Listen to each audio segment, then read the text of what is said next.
Welcome back, learners. Today we are diving into the building blocks of the English language, clauses and phrases. Class 9th grammar CBSE में ये topic prescribed है. Even in the latest syllabus also clauses include किया गया है. Understanding the difference between these two is the first step towards mastering sentence structure.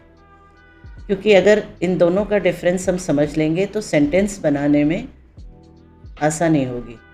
चलिए start करते हैं. सबसे पहले हमें क्लॉज का मतलब जानना है. What exactly is a clause? Simply put, अगर सीधे शब्दों में कहें, it is a group of words having a subject and a verb of its own but it forms a part of a sentence. Clause जो है और phrases दोनों ही group of words हैं, लेकिन डिफरेंस इसमें देखिए. क्लॉज में एक सब्जेक्ट भी होता है और वर्ब भी होता है, पर फ्रेजेस में ये नेसेसरी नहीं है. It forms part of a sentence. Clause जो है वो सेंटेंस का एक पार्ट हो सकता है, क्योंकि बड़े सेंटेंस के बीच में छोटे सेंटेंस जो होते हैं वो क्लॉज के फॉर्म में भी होते हैं. A clause has no independent existence, क्योंकि क्लॉज इंडिपेंडेंट नहीं होता है. हालांकि जब आप इसके टाइप्स पढ़ेंगे तो उसमें एक इंडिपेंडेंट क्लॉज है, लेकिन वो इसलिए बताया जा रहा है कि जनरली वो छोटे सेंटेंसेस इंडिपेंडेंट होते हैं, और जब आप राइटिंग करते हैं, राइटिंग स्किल अपनी डेवलप करते हैं, तो बड़े सेंटेंसेस के बीच में उन छोटे सेंटेंसेस को इंक्लूड करते हैं. तो दूसरे शब्दों में हम कह सकते हैं, a clause is a single sentence within a larger sentence made of two or more than two clauses which are joined by suitable conjunctions. यहाँ पे क्लॉज का एक बहुत ही सिंपल एग्जाम्पल है, the grey squirrel darted up a tree. इसमें subject देखिए, the grey squirrel, darted जो है वो वर्ब है और उसके बाद ऑब्जेक्ट है. Think of a clause as a mini sentence living inside a bigger one. ये भी एक खास कैरेक्टरिस्टिक्स है क्लॉज की, तो ये याद रखिए. क्लॉज जो है एक मिनी सेंटेंस है जो बिगर या लार्जर सेंटेंस के साथ होता है. फिर देखिए डिफरेंसेस, थोड़ा मैंने आपको बता दिया है. Phrase versus clause. What is the difference? Phrase, the man at the north pole. देखिए यहाँ पे मीनिंग क्लियर नहीं है, सेंटेंस भी कंप्लीट नहीं है. और तीसरी जो कंडीशन होती है, the man at the north pole, ये तो आपका सब्जेक्ट हो गया, लेकिन इसमें वर्ब नहीं है. So clause is a group of words that contains a subject and verb. अब दूसरा देखिए, when he comes to our home we get gifts. ये एक सेंटेंस है, साथ ही साथ ये क्लॉज भी है. इसके साथ देखिए, when he comes to our home we get gifts. बड़े सेंटेंस के साथ छोटा सेंटेंस दोनों इंडिपेंडेंट हैं, लेकिन मीनिंग और क्लियर हो जाती है जब हम मिनी सेंटेंस को बड़े सेंटेंस के साथ कोऑर्डिनेट कर लेते हैं. तो उम्मीद है आपको समझ में आ गया. A phrase is a group of words but doesn't contain subject and verb. On the other hand, clause is a group of word that contains a subject and verb. Clause में सब्जेक्ट और verb होता है, और phrase में group of words हैं, लेकिन इसमें subject और वर्ब दोनों नहीं होते हैं. Here are examples to help us. Clause, I really like to eat pineapple. देखिए ये क्लॉज है क्योंकि आई जो है सब्जेक्ट है, लाइक जो है वर्ब है, और फिर ऑब्जेक्ट भी है. फ्रेज, इन द मॉर्निंग, ये सेंटेंस, ये ग्रुप ऑफ वर्ड्स ज़रूर है, लेकिन क्लियर नहीं है, कंप्लीट नहीं है, सेंटेंस नहीं है, क्योंकि इसमें वर्ब नहीं है. Now we categorise clauses into three main categories, three main kinds. First one, principal और मेन क्लॉज. इसको हम इंडिपेंडेंट क्लॉज भी कहते हैं. दूसरा है कोऑर्डिनेट क्लॉज. तीसरा है सबऑर्डिनेट क्लॉज. चलिए let's break each one down, detail में समझते हैं. प्रिंसिपल और main clause. It is also called independent clause because it does not need help from anyone to make sentence. ये अपने आप में सेंटेंस बना लेता है और मीनिंग भी क्लियर हो जाती है. Only thing it remains mini sentence. तो इसको जनरली कई बार बड़े सेंटेंस के साथ कनेक्ट भी किया जा सकता है. It does not depend on any clause for its meaning, अपने मीनिंग के लिए किसी और क्लॉज पे ये निर्भर नहीं करता है। For example, we love India because it is our motherland. We love India because it is our motherland. यहाँ पे देखिए the part we love India जो है वो मेन क्लॉज है, क्योंकि मीनिंग क्लियर है, सेंटेंस भी मिनी सेंटेंस है आगे। लेकिन देखिए because it is our motherland, ये जो है दूसरा क्लॉज है। Because it is our motherland ये इंडिपेंडेंट नहीं है। पहला पार्ट जो है इस सेंटेंस का वो इंडिपेंडेंट है, we love India. I love the city where I was born, इसी तरह दूसरा सेंटेंस भी है, आई लव द सिटी, ये आपका प्रिंसिपल या मेन क्लॉज है। वेयर आई वॉज बॉर्न ये आपका मेन क्लॉज, प्रिंसिपल क्लॉज नहीं है। ये कौन सा क्लॉज है अगले कैटेगरी में आपको पता चल जाएगा। It is certain that she will help you. अब इसमें देखिए इट इज़ सर्टेन दैट, ये पहले आ रहा है, इसका ये मतलब नहीं कि ये मेन क्लॉज है। She will help you main clause है, इट इज़ सर्टेन दैट ये दूसरा क्लॉज है। अब ये कौन सा क्लॉज है आगे आप पढ़ने वाले हैं। In the above sentence I love the city, it is certain and we love India जो है, अगर आप सिर्फ इट इज़ सर्टेन कहेंगे तो वो आपका मेन क्लॉज में आएगा, ठीक है।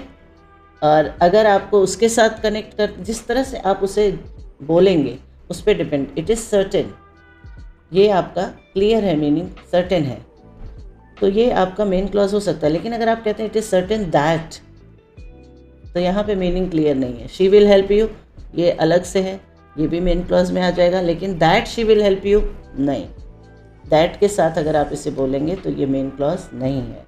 कोऑर्डिनेट क्लॉज, कोऑर्डिनेट क्लॉज जो होता है वो equally independent like principal clause होता है, लेकिन दो इंडिपेंडेंट क्लॉज को कोऑर्डिनेट किया जाता है कुछ वर्ड से, और इससे इन्हें नया नाम दिया गया है कोऑर्डिनेट क्लॉज।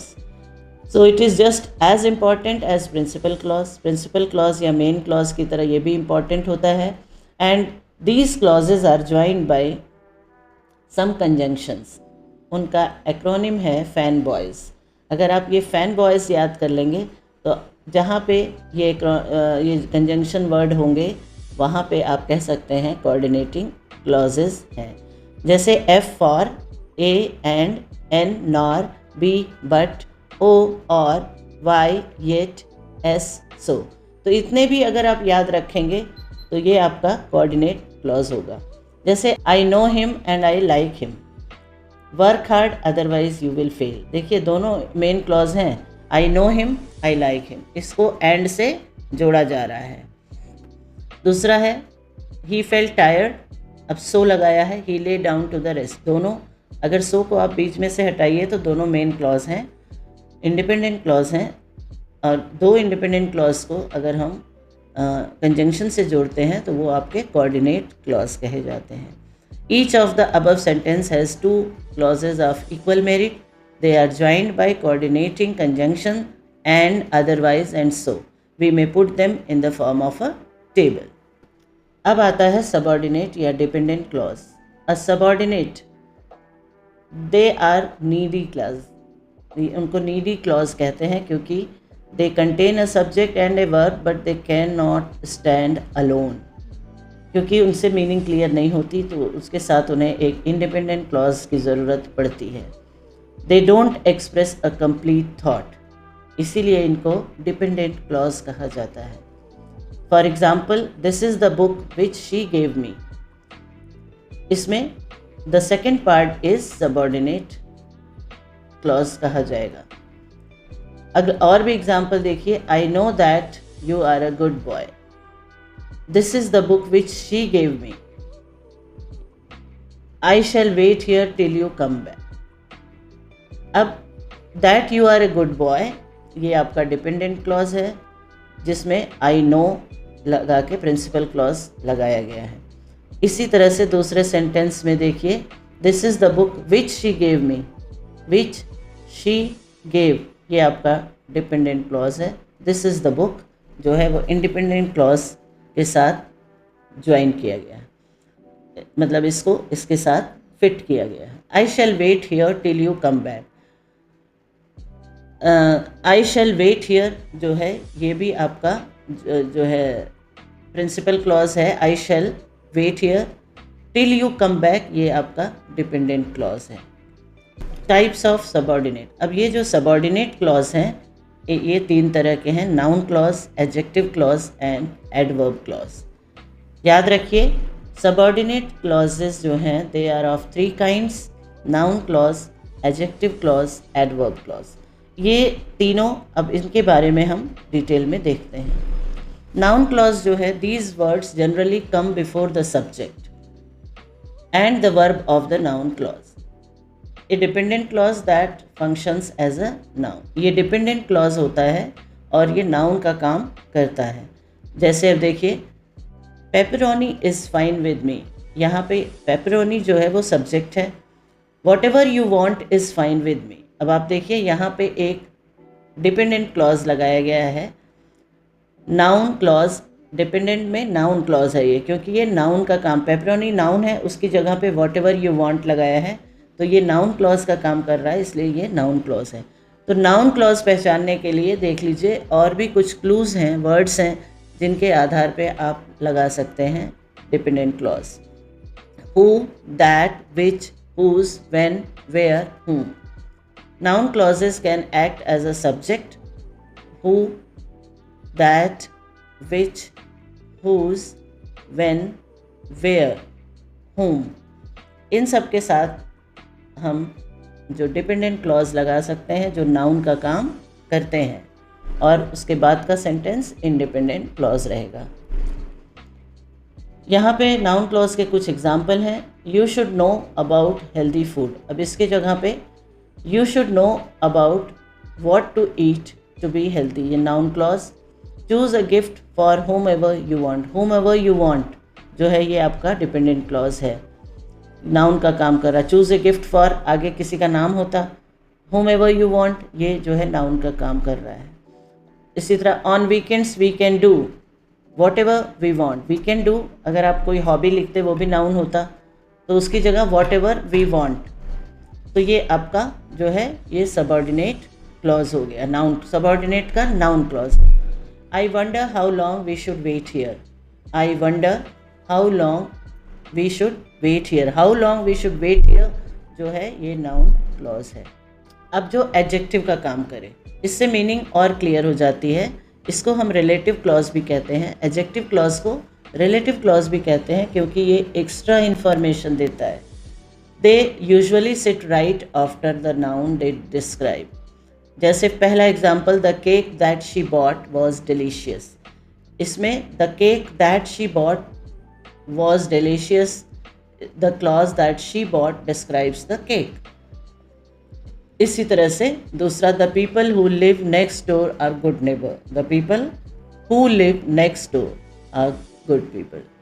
तो ये देखिए that, who, which, where, whom ये भी है, लेकिन आपको केवल ध्यान देना होगा कि एडजेक्टिव जो है ये नाउन या प्रोनाउन को डिस्क्राइब करता है। तो द केक को डिस्क्राइब कर रहा है that she was a delicious, she was delicious ये आपका डिपेंडेंट क्लॉज है। इसी तरह से who live next door are good neighbours ये आपका है। विच वॉज प्लेड यस्टरडे, मतलब it is placed right after the noun, noun के बाद इसको लगाया गया है। The game, I visited the town, देखिए आई के बाद नहीं लगाया गया है, आई जो है यहाँ पे प्रोनाउन होगा ना, तो नाउन के बाद, टाउन के बाद लगाया गया है। द लीडर्स नाउन है, होम। तो याद रखिए एडजेक्टिव या रिलेटिव क्लॉज जो है वो नाउन या नाउन के बाद इनको लगाया जाता है जिससे कि वो डिस्क्राइब करते हैं। एडवर्ब क्लॉज, ये एडवर्ब का काम करते हैं, तो इससे पहले आपको एडवर्ब जानना ज़रूरी है। एडवर्ब जो है वो वर्ब को डिफाइन करता है, वर्ब के बारे में एक्स्ट्रा इन्फॉर्मेशन देता है। I will eat my broccoli now, adverb modifying eat. अब ये जो है देखिए साइड में आप अगर पिक्चर देखिए, when, to what extent, where, in what manner, how, ये जो है वर्ब को स्पेसिफाई कहते हैं। जैसे I will eat my broccoli now, कब आप ब्रोकली खाओगे, खाना है, खाने की बात हो रही है। I will eat my broccoli after I eat this cookie, तो एडवर्ब क्लॉज जो है इसमें after I eat this cookie, ये क्योंकि कुकी खाने के बाद आप ब्रोकली खाओगे, खाने को, वर्ब को हाईलाइट किया जा रहा है यहाँ पे। तो ऐसे ही उनका ये जिसमें इन प्रश्नों का जवाब मिले, to what extent, where, in what manner, how, मतलब कि they may modify the verb और एन एडजेक्टिव और another adverb by expressing their time, place, reason, purpose, result, condition and manner. तो इन चीज़ों का आप ध्यान रखिए। अगर आप नाउन, एडजेक्टिव और एडवर्ब की डेफिनेशन जानते हैं तो आप ये क्लॉजेस भी समझ जाएंगे। नाउ यहाँ पे कुछ एक्सरसाइजेस दी गई हैं जिन्हें आप प्रैक्टिस के लिए आपके दिया गया है। आप चाहें तो प्रैक्टिस करें और अब पहले आप खुद से करें, फिर आंसर भी नेक्स्ट स्लाइड में है जिसे आप अपना खुद चेकिंग कर सकते हैं और स्कोर कर सकते हैं। Time to test yourself now. Can you complete the sentences which were given in the previous slide? That wraps up breakdown of clauses and phrases. Remember, the key difference is always subject verb connection. Subject verb concord पे भी मैंने एक video बनाया है, आप उसे reference के लिए देख सकते हैं। Once you can identify these building blocks, you will have much better control over your writing skill and sentence variety. If you found this helpful, hit like button and subscribe for more deep dives into English grammar. If you have any question about any specific sentence you are working on, drop them in the comment and let's discuss. See you in the next video.